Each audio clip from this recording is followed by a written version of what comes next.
सुजय चौकात.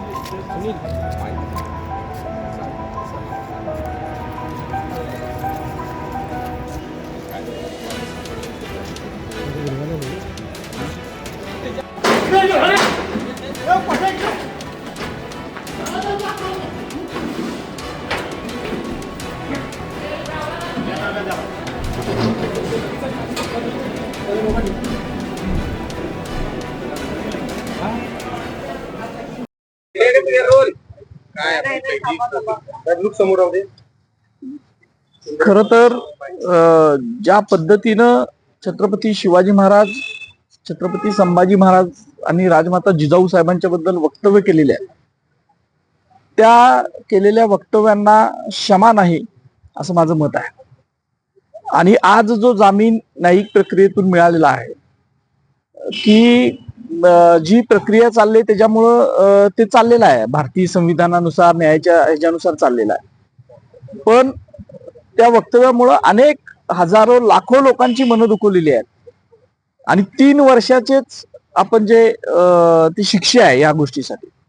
तर माझी आपल्या माध्यमातनं राज्यकर्त्यांना विनंती आहे की शिवाजी महाराज, संभाजी महाराज, राजमाता जिजाऊ साहेब आणि सर्व महामानव यांच्याबद्दल असं आक्षेपार्ह नीच वक्तव्य करणाऱ्या कुठल्याही व्यक्तीला ही जास्तीत जास्त शिक्षा दिली गेली पाहिजे. आणि याच्यासाठी कायद्यामध्ये तरतुदी वाढवल्या पाहिजेत. या निमित्तानं मला हे एक सांगायचं.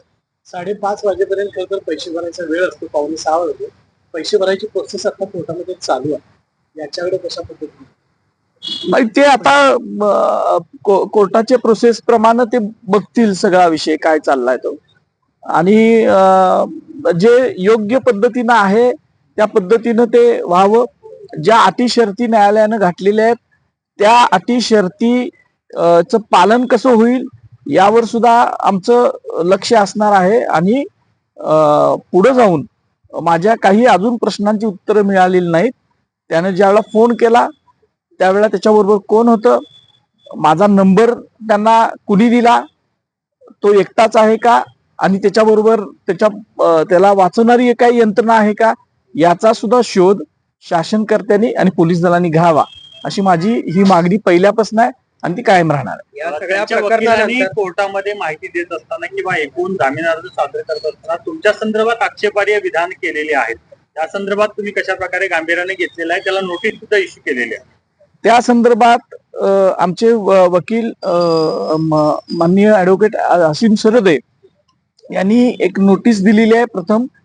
आणि त्याबद्दल सुद्धा जे अत्यंत धादांत आणि खोटी माहिती माझ्या संदर्भात त्यांनी दिली आणि माझी बदनामी करायचा प्रयत्न केला त्याबद्दल सुद्धा तो जो नोटिसीला 7 दिवसाचा वेळ असतो तो झाल्यानंतर त्यांच्यावर ती कायदेशीर प्रक्रियेनुसार काय कारवाई करता येईल याच्या साठी आम्ही प्रयत्नात आहोत. खरं तर या सगळ्या प्रकरणानंतर पुन्हा एकदा महापुरुषांच्यावर बोलणार, ज्या पद्धतीनं बोललं जातं तो एक मुद्दा पुन्हा एकदा चर्चेत आला.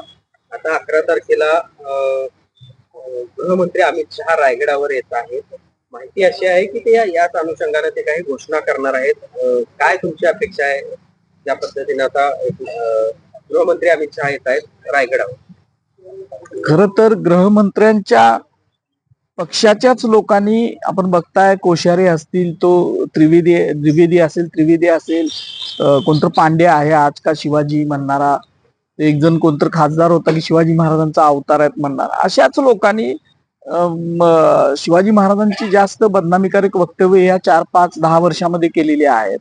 आणि त्यांच्यावर अंकुश ठेवण्यासाठी जर काहीतरी कायदा नवीन करणार असतील तर तमाम सगळे जे शिवाजी महाराजांचे अनुयायी आहेत हे सगळे त्याचा स्वागतच करतील.